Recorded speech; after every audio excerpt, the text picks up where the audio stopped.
وهاي يا حلوين، عاملين ايه؟ يا رب تكونوا بخير. وحشتوني جدا جدا جدا. الحمد لله رجعت لكم من تاني بفيديو جديد. طبعا كلنا عارفين ان احنا كنا في فترة صيف ومحدش بيحب يشتغل في فترة الصيف. هنكمل اللي كنا بدأناه الفيديو اللي فات، ولا كأننا اختفينا شهرين او شهر ونص. المهم ان انا رجعت تاني، مش وقفت خالص. في الفيديو اللي فات كنا بنتكلم عن قد ايه الزيت او حمام الزيت مضر لفروة الراس في حالة واحدة بس، اننا لو استخدمناه غلط. قلنا كمان الفرق ما بين الزيت الخام والزيت الناقل وازاي نخففه. الكلام ده كله المهم يعني هحطه لكم في علامه الاي اللي هتظهر هنا او هنا. المهم ان انتوا لازم تشوفوا الفيديو لان هو مهم جدا، علشان في الفيديو ده هنكمل اللي اتكلمنا عليه في الفيديو اللي فات. في الفيديو ده بقى ان شاء الله هنتكلم عن فوائد حمام الزيت وقد ايه بيخلي الشعر صحي ولامع. تاني حاجه هنتكلم عن الفرق طبعا في ان انت تعملي حمام زيت كتير او تستخدمي زيت كتير. تالت حاجه حقيقه ولا خرافه، وهي ان حمام الزيت لما بنعمله كتير فروة راسنا بتقلل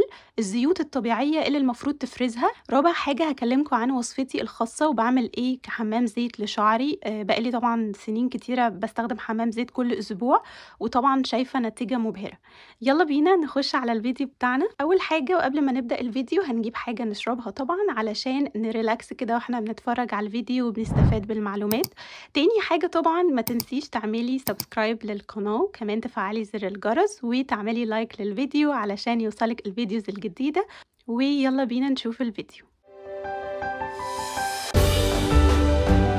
اول حاجه هنتكلم فيها في الفيديو ده هو فوائد حمام الزيت للشعر. انا كعلياء من محبي حمام الزيت جدا، بقالي سنتين بعمل كل اسبوع حمام زيت، ساعات كل اسبوعين يعني لما بكسل. المهم ان انا بعمل حاجتين كمان. انا بعمل لفروه راسي نفسها حمام زيت، وبعمل لاطراف شعري من تحت حمام كريم. لو انتوا فاكرين ان انا بستخدم حمام الكريم المعلب اللي هو سواء كان فاتيكا او ايفا او الحاجات دي، هي كده بس. طبعا بستخدمها، بس طبعا انا بعزز الترطيب بتاعها. وده ان شاء الله لو الفيديو النهارده كمل هحكي لكم. لو الفيديو النهارده كان طويل قوي هعمل لكم فيديو تاني ان شاء الله عن حمام الكريم، لاني مش بستخدم حمام الكريم هو كده بجيبه من العبوه بحطه على اطراف شعري وخلاص. لا، انا بعزز حمام الكريم بتاعي كمان بزيوت وبحاجات تانية هقولها لكم ان شاء الله في الفيديو علشان بس ما يكونش طويل. انا الحمد لله ما بقتش بشوف اطراف شعري متقصفه تماما، يعني التقصيف ده هتنسوه ان شاء الله، وبجد هتدعوا لي ان شاء الله الفيديو اللي جاي. فاشتركوا بقى عشان يوصل لكم الفيديوز وكده.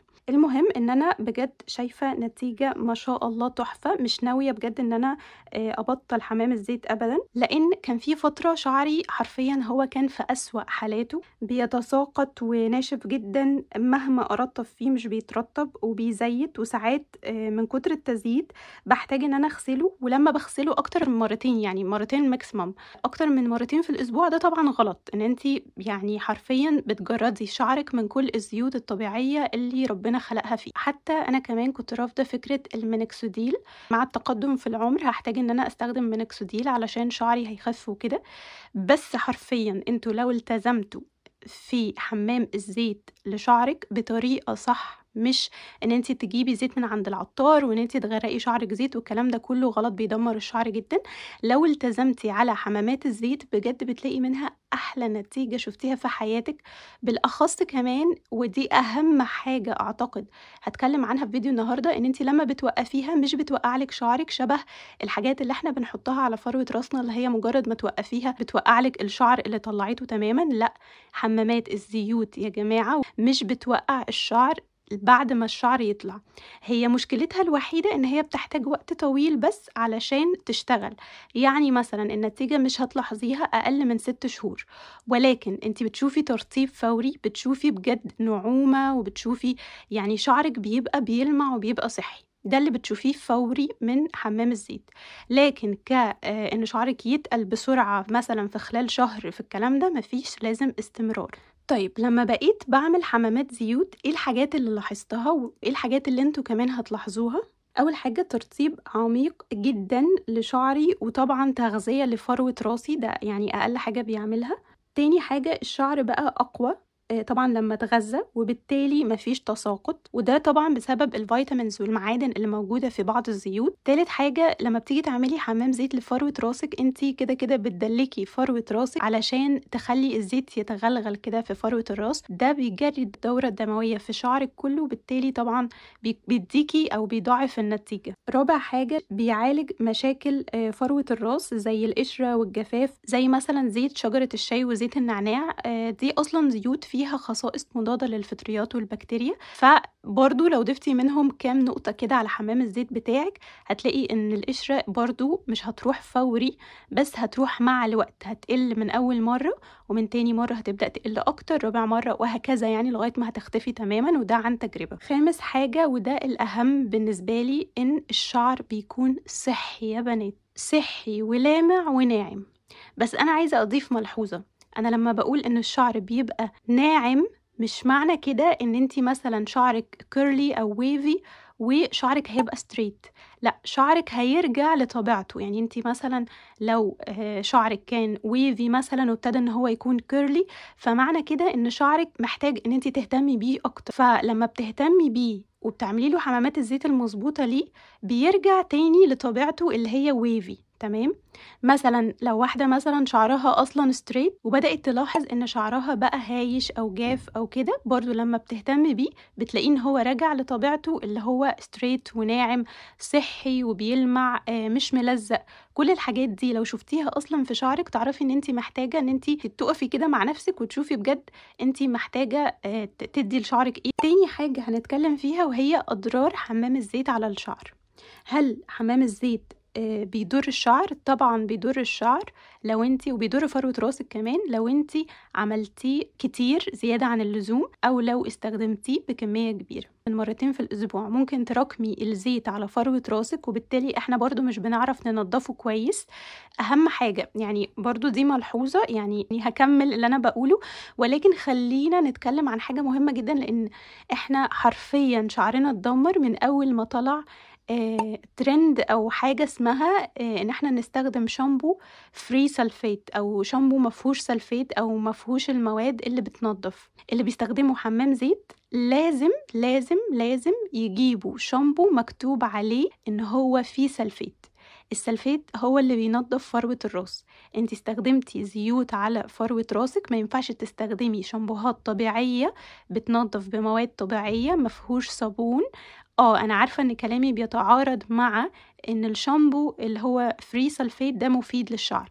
مفيد للشعر لو مش بتعملي حمام زيت، مع ان كمان حتى لو ما بتعمليش حمام زيت، الافضل ان انت على الاقل تستخدمي شامبو فيه سلفيت مرة واحدة في الاسبوع، علشان ممكن يتراكم على شعرك مثلا الليف ان، ممكن يتراكم حمام الكريم، ممكن يتراكم بتستخدمي زيت خفيف، سيرم، كل دي حاجات ممكن تتراكم على شعرك، وبالتالي انت محتاجة كده كده تستخدمي في روتين الشاور بتاعك بتاع الشعر شامبو فيه سلفيت. يعني ممكن مثلا لو انت بتغسلي شعرك مرتين في الاسبوع، يبقى مرة بشامبو فيه سلفيت ومرة بشامبو مفهوش سلفيت، او ممكن مثلا مرة اللي فيه سلفيت ده مرة كل اسبوعين. اوكي. لو بتستخدمي بقى حمام زيت، فضروري ضروري ان الشامبو بتاعك يكون فيه سلفيت، علشان لو مفهوش سلفيت انت كده بتعملي حاجة اسمها تراكم منتجات على فروة راسك، وبالتالي طبعا هتلاقي ان الزيت بيعمل لك نتيجة عكسية برضو، مع انك مشيتي على كل اللي انا بقوله بس استخدمتي شامبو فري سلفيت.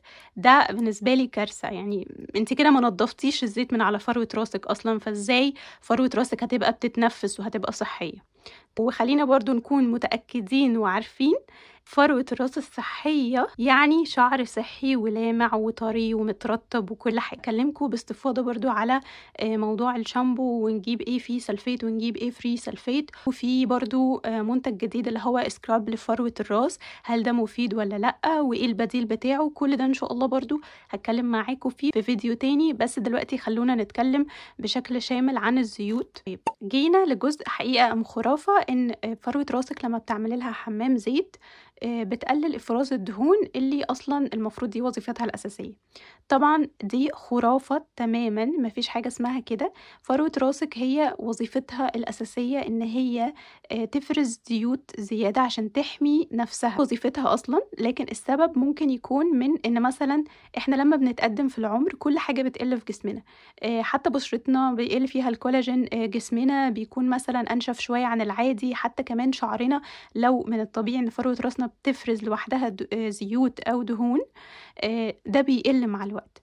وممكن كمان يكون بسبب عوامل وراثية، ممكن أصلًا في بنات شعرها جاف جدًا، وفي بنات تانية شعرها دهني جدًا، فما لهاش علاقة تمامًا إن أنتِ لمّا تعملي حمام الزيت فروة راسِك هتبدأ إن هي تقعد وتعتمد عليكِ، لأ ده تمامًا مش حقيقي. دلوقتي إحنا وصلنا لرابع نقطة والأخيرة، وهي إن إحنا إزاي نعمل حمام زيت صح لفروة راسنا، وإيه هي الخلطة بتاعتي أصلًا اللي أنا بافضّلها وباعملها لفروة راسي على طول، شايفة منها نتيجة حلوة. أنا في العموم باحب الشعر التقيل، أنا حاليًا كنت حاطة target إن أنا عايزة شعري يطول لطول معين، الحمد لله طوّل. هي الزيوت بتطوّل أكتر ما بتكثّف، ولكن لمّا طوّل لحد معين اللي هو اللي أنا حاسة إن أنا خلاص كده مش عايزة شعري يطول أكتر من كده، بدأت إن أنا أشتغل على التكثيف والإنبات. فأنا حاليًا هاقول لكم الوصفة اللي أنا شغالة عليها لتكثيف الشعر. طيب أنا كنت باستخدم أو باجرب زيت تري شوب ده، مكتوب عليه إن هو لمنع التساقط، هو فعلًا حلو جدًا بس للتساقط الشديد مش هتلاقي منه بصراحة نتيجة، دي أول حاجة لاحظتها منه، إن هو بيقلل التساقط بس بشكل خفيف، الناس اللي هي التساقط بتاعها خفيف. لكن الناس اللي عندها تساقط بشكل شديد مثلًا ده بيكون ممكن نقص فيتامينز، مثلًا استخدام برضه غلط لبعض المنتجات. لكن مش شرط إن هي لمّا تستخدم مثلًا زيت زي تريد شوب ده أو حاجات خارجية على فروة راسها إن هو يمنع لها التساقط، هو بيساعد بس مش بيمنع تمامًا، تمام؟ ما فيش حاجة أصلًا اسمها كده أعتقد، يعني أنتِ لو بتعاني من تساقط شديد يعني يُفضّل إن أنتِ تشوفي مثلًا مخزون الحديد أو فيتامين D عندِك، في الوارد إن هو هيكون في نقص فيهم، تمام؟ لكن لمّا تيجي تستخدمي حاجة خارجية على فروة راسِك مش معناها إن هي هتوقّف لِك التساقط. بعض الشركات أصلًا بيكتبوا حاجات خزعبلية حرفيًا وهي مش حقيقية خالص، فالأحسن إن أنتِ تشوفي داخليًا، لو ضبّطتِ الدنيا داخليًا هتلاقي الدنيا اتضبّطت برضه خارجيًا لوحدها، عشان تكونوا متأكدين بس إن أنا مجرّباه ومخلّصاه، هو حرفيًا ما فيهوش، تمام؟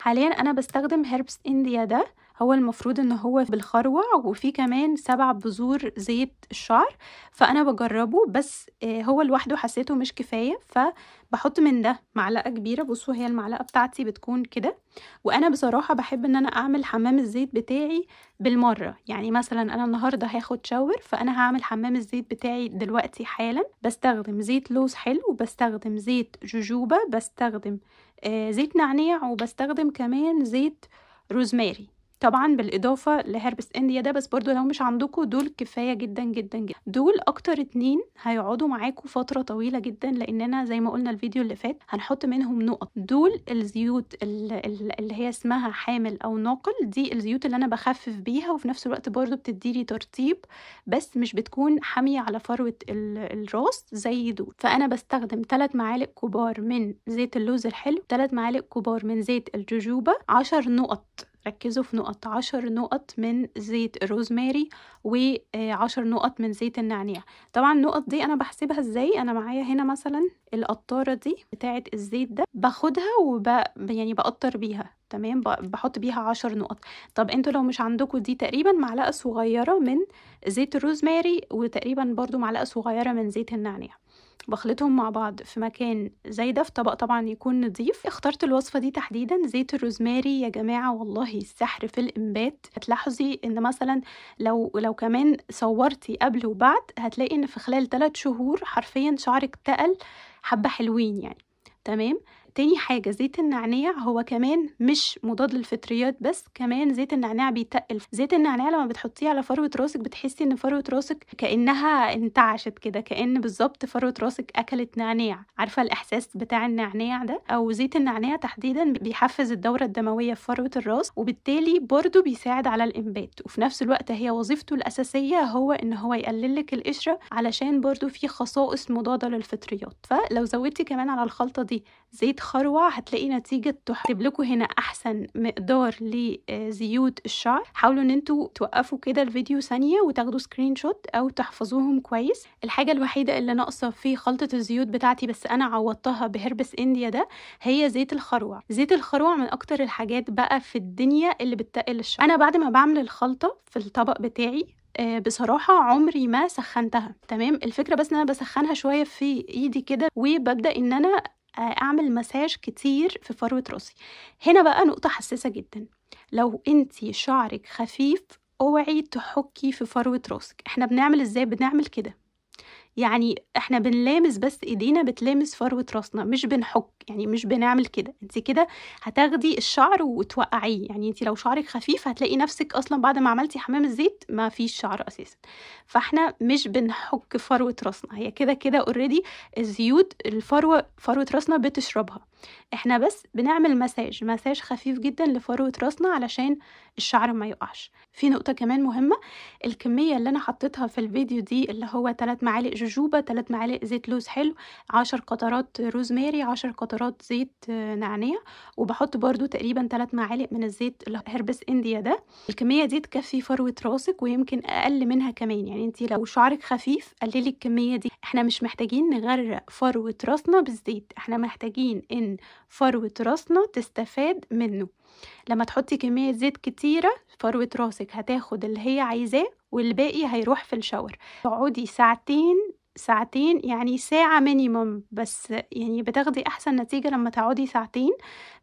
ممكن تحطي كيسة، ممكن البونيه المشمع ده وتربطي مثلا طرحة او حاجة وتقعدي ساعتين تعملي بقى حاجات في البيت، تعملي حاجات وراكي، وبعد كده تاخدي الشاور بتاعك. بالظبط شهر وهتلاقي شعرك مش راجع لطبيعته، هو راجع لحاجة احلى من الطبيعة بتاعته. طبعا في بنات هنا شاطرين قوي قوي قوي وليهم وصفة الزيت الخاصة بيهم. اتمنى ان هم يشاركوني وصفتهم في الكومنتس كمان ونتشارك مع بعض. وبس كده، ده كان فيديو النهاردة. انا تكونوا استفدتوا واستمتعتوا. ان شاء الله هشوفكم الفيديو اللي جاي وهكلمكم على وصفة تحفة لحمام الكريم. استنوني وما تنسوش طبعا تعملوا سبسكرايب ولايك للفيديو، تفعلوا زر الجرس وتستنوا الفيديو اللي جاي. وباي.